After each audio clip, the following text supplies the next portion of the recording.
just to prove I've got no heating, I've moved the trailer from there to here, loaded up the trailer, and it's still frozen. I know, temperature on there is up, so it's making heat, you just ain't getting to it. Right, so having problems with this T5 115. I can't get any heating at all through it. There's nothing coming out the vents or on top, and not even like lukewarm. Buttons on the side, everything seems to work alright. Fans are working fine. Press the aircon light and aircon light comes on and actuates the compressor. So I don't think there's a fault there. So the only thing we think of is if there's possibly an airlock in the system somewhere. We are topped up with antifreeze on it, so that's not a problem.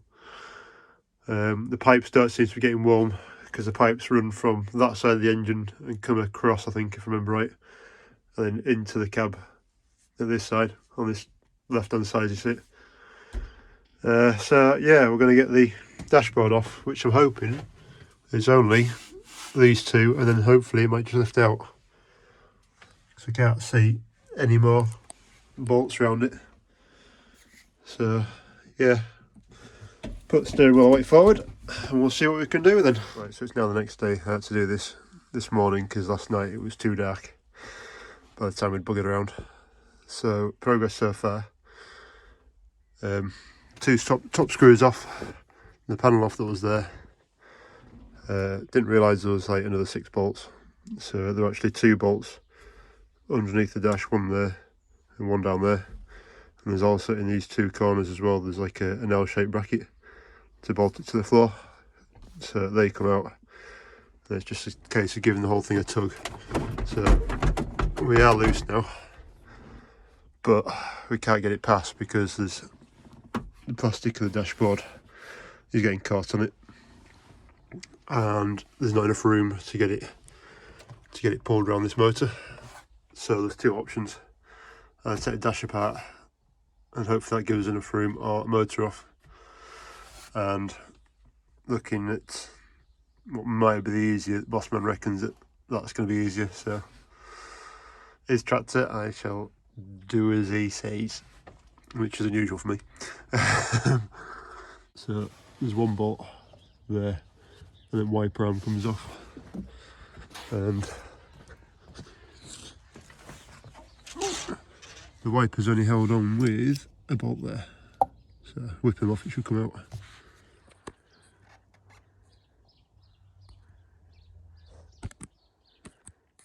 Right, so I've actually moved into the barn because it's going to take me longer than I thought. Basically I've had to take the dashboard apart, which has got quite a few screws that hold the back panel to the front panel, and then the dashboard, the dash itself, the instrument panel, is actually screwed to the back piece, which is actually down there on the floor. It screws all the rest of the rubbish. So yeah, back piece off, ignition out as well. It's just a bolt there to take off, and then we're pretty much loose. So hopefully now that back piece will come off. I have been told that it could be a circuit board of some type that's gone in there, basically electrical rather than anything else. But hopefully if I get this panel off, we'll see what we've actually got behind. There's definitely more stuff taken off than I was hoping, but there you go. Right, so that was a battle I wasn't expecting. Finally got the cover off. Really, I probably should have taken the dashboard out as well, because it just gives you a little bit more clearance around the back of the plugs. But yeah, that's what we've got. So that's the aircon unit, and I think the heating is under this box here. I'm not quite sure how it works at the moment, but I think this is what our problem is. If you have a look. Ooh, turn that around, you might not see a bit better. But I don't know what it is or what it does. But I know the lad said it'll be something underneath the dashboard. And I think that's the only control units there is. So, right, a bit more investigation and we'll get back to it. Right, so next install of this, basically we've stripped everything down. Bossman and me have been in, and we've both been trying to work out what goes where, because trying to find this information isn't easy. So I suppose I might as well run through what's happening. So on this panel everything seems to work. Press the aircon button, it works. Turn the blower up and down, it works. But we're not getting any heat through. So the question was if it was there or in here. Well, it turns out that must be alright, because there's like a sender unit here, or I don't know, a little brain computer, whatever you want to call it. Seems to be okay. And then there's down here like a valve, electronic valve, motor on the top, and then the valve part. When you turned that knob, you could hear that motor working. So we know that this part of it must be working. That part's working. So the only thing that can not be working is the actual valve itself. So yeah, that's all it is down there. Rang New Holland up, and the mechanic there was really helpful to us. He said, yeah, it's not going to be that. He said, it's going to be that. He says, there's a common problem that go. So basically now what we've got to do is get that out. There's a couple of clips, there's 2 bolts and a couple of Allen screws to take that off. We also need to drain down the water in this system, because obviously this is full of water. So as long as we can get it past down here somewhere, we'll be good. And get a plug out of it, so fingers crossed. We're actually getting somewhere now. Right, looks like we're getting somewhere now. So disconnected that pipe, that pipe, that pipe, and that was sat in there. There's a bracket there as well that sits on top of this. There's 2 captive nuts, and then the bolts going, just got long extensions through the back there. Take them off, which is easy enough. This actually works. This isn't working so well. So it's on hot at the moment. If I flick that round, it starts trying to move. But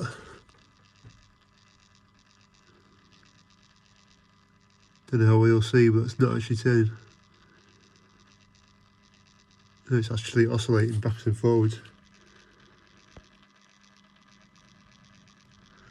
And then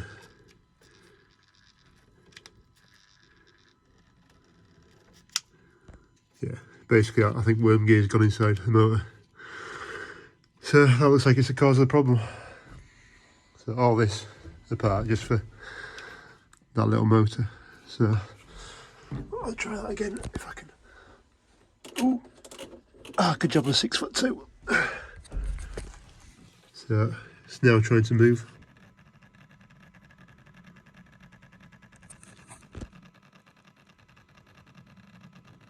It's not doing anything.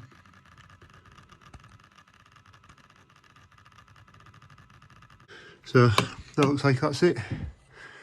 I'm glad I found the problem anyway. So you just need to order the part, but I bet you can't just buy that. But it's a whole bloody unit. But anyway, we'll see. So back on the T5 this morning. As you might be able to tell, it's actually, weather conditions have definitely changed. There's damp all over windows and windscreens and everything else. So Friday I actually picked some parts up and actually got the new valve, which I've actually fitted in already. So it comes as a complete unit, the motor and the valve itself, which is quite nice. I did have a play around to see if I can get the motor to time up with the valve, but for some reason on the ignition, when you turn it on, the motor does a sequence depending on if it's hot or cold, but it doesn't seem to do the same sequence of both. Why, I don't know, but anyway, it all came as one.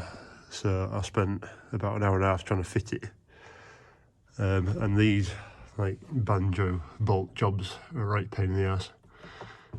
Basically there's a flange on the pipe side and a flange on the valve side, and you have to fit them between this bit of steel, and the steel kind of nips them together as they tighten it up. Well, they're right pain in the ass. Just messing around and trying to get them fitted in. So I don't think some of the flanges are actually round, and trying to remember where the clips actually, which way around the clips were for it. Anyway, so first time I started her up, it actually threw liquid out of that point, that joint and that joint, all over the floor. Luckily I had me air intake covered up down there, which is quite good. But what they didn't do, which New Holland didn't do, was, there's the motor. That's all the motor is, a little block. I can't find where I put the valve now. So basically when we bought the valve, what New Holland don't supply is the rubber rings that go on either end of it, of the valve. So there was no real seal between the valve and the pipes. So it chucked it all over the place, fun enough, on startup. So yeah, I had to strip it back down again, put an O-ring in. In fact, it's over here. Luckily I've got a set of O-rings, a multi-pack. There we go. So they were the original rings that were sat on there, but they're feeling a little bit hard because it's now, what, 8 years old, this tractor, 7, 8 years old. So unfortunately those rings were a little bit fatter than them, but they should squash because they're more flexible now. So yeah, not too bad. What I need to do now is do a full pressure test, so get the tractor up to temperature and make sure it's not leaking in there before I start putting all the cowling back on and the dashboard back together. Which is a pain in the bum. But the other thing is, I fell over at the price of this stuff. So we got a new vent that I put into there because I knocked that through. New washer bottle, which unfortunately is the wrong one because it's supposed to have 2 motors in it rather than just one. So 1 motor pumps to the back, 1 pumps to the front. I might just bodge it, put a T-piece in the pipe and be done with it. We also get the door latch as well. So that bit, as well as that bit, because I don't know how you can see, how well you can see on that. But it's actually fairly warm, because I'm in and out of this thing all the time. So that's there. And obviously that valve as well. So heater valve was 71 quid. Which we do get a 10% discount because it was not an urgent delivery.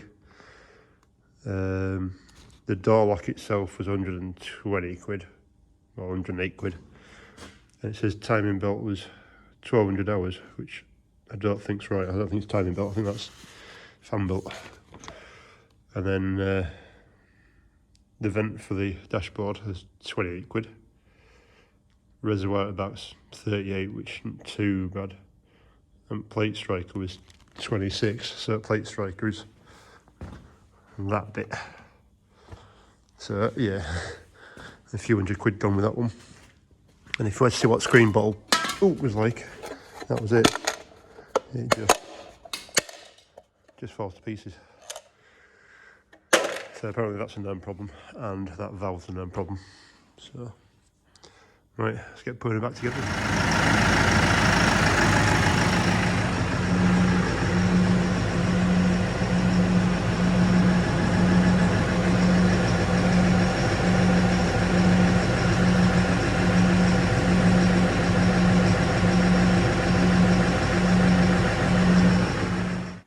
So I just had a run up with it.